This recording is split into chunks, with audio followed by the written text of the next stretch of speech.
नमस्कार. आपल्या रोजच्या धावपळीत छोटे मोठे त्रास तर होतच राहतात, नाही का? आणि मग आपण त्यावरचे उपाय शोधायला बाहेर धाव घेतो. पण विचार करा, ह्यावरचे सोपे आणि रामबाण उपाय जर आपल्या स्वतःच्या स्वयंपाकघरातच सापडले तर? चला, आज आपण हेच रहस्य उलगडूया. हो, अगदी बरोबर. आज आपण हेच बघणार आहोत की रोजच्या आयुष्यातल्या त्रासांवर आपण किती सहजपणे घरगुती उपाय करू शकतो. हे काही नवीन नाही आहे, हे तर पिढ्यानपिढ्या चालत आलेलं आपल्या स्वयंपाकघरातलं ज्ञान आहे, जे आजही तितकंच प्रभावी आहे. तर मग सुरुवात करूया एका अगदी कॉमन त्रासापासून, जो बदलत्या हवामानामुळे जवळजवळ प्रत्येकालाच कधी ना कधी जाणवतो. तो म्हणजे घशाचा त्रास. मग तो घसा दुखणं असो, खवखवणं असो किंवा आवाज बसणं असो. बरं, मग नक्की त्रास काय होतोय? घसा फक्त दुखतोय की त्यात खवखव पण आहे? कारण योग्य उपाय निवडण्यासाठी त्रासाचं नेमकं स्वरूप ओळखणं खूप महत्वाचं आहे. प्रत्येक त्रासावर एकच उपाय चालत नाही.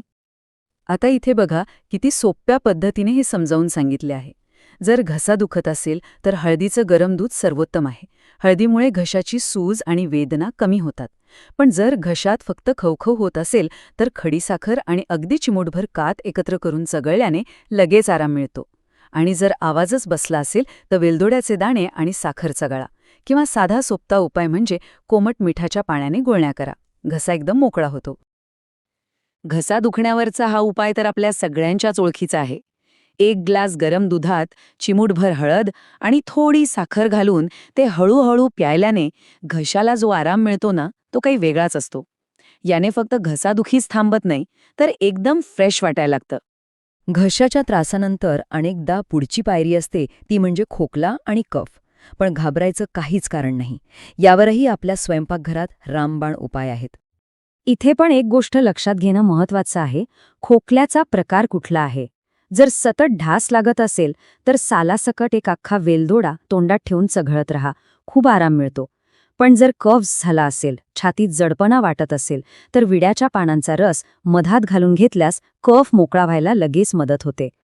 चला, आता एका वेगळ्या पण तितक्याच त्रासदायक समस्येबद्दल बोलूया.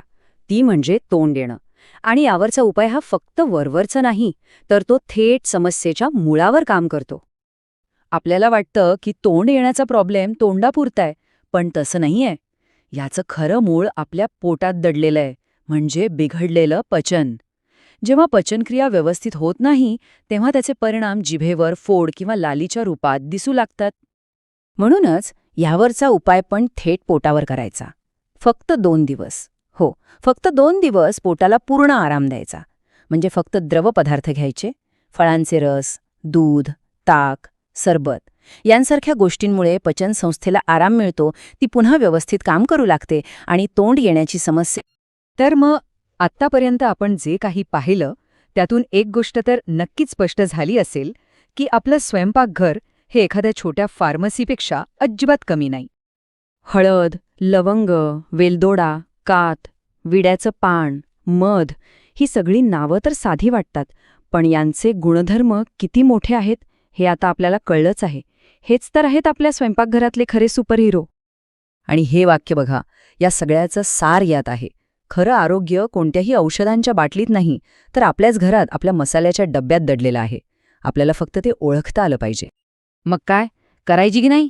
आपल्या आरोग्याची सुरुवात आपल्या स्वयंपाकघरातून. पुढच्या वेळी कोणताही छोटा मोठा त्रास झाला तर डॉक्टरकडे धाव घेण्याआधी एकदा आपल्या मसाल्याच्या डब्यात नक्की डोकावून पहा. काय माहीत उपाय तिथेच सापडेल.